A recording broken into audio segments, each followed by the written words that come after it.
Trump প্রশাসনের একটি বিতর্কিত অভিবাসন নীতি বাতিল করে দিয়েছে যুক্তরাষ্ট্রের একটি ফেডারেল আপিল আদালত। এই নীতিতে অভিবাসন বিরোধী অভিযানে গ্রেপ্তার হওয়া ব্যক্তিদের জামিন না দিয়ে বাধ্যতামূলকভাবে আটকে রাখা হতো। কাতার ভিত্তিক সংবাদ মাধ্যম আল জাজিরা জানিয়েছে, 28 এপ্রিল নিউ ইয়র্কের মার্কিন দ্বিতীয় সার্কিট আপিল আদালতের 3 জন বিচারক একমত হয়ে এই রায় দেন।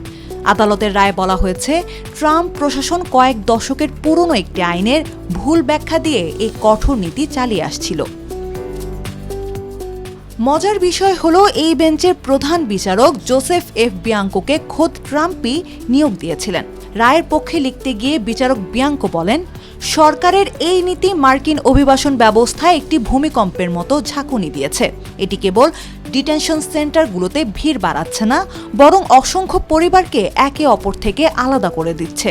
ট্রাম্প প্রশাসনের দাবি ছিল 1996 সালের অবৈধ অভিবাসন সংস্কার আইন অনুযায়ী এই নীতি বৈধ। তবে আদালত বলেছে, সরকার আইনটির মূল উদ্দেশ্য ও প্রেক্ষাপট উপেক্ষা করেছে। সাধারণত যুক্তরাষ্ট্রে যারা বহু বছর ধরে বাস করছেন, অপরাধের রেকর্ড নেই এবং পালিয়ে যাওয়ার ঝুঁকি কম, এমন অভিবাসীদের মামলার শুনানি চলাকালীন জামিন দেয়া হতো।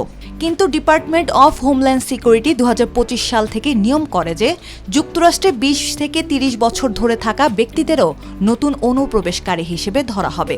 আর এই অজুহাতে তাদের জামিন না দিয়ে অনির্দিষ্টকালের জন্য জেল বা ডিটেনশন সেন্টারে আটকে রাখা হচ্ছিল।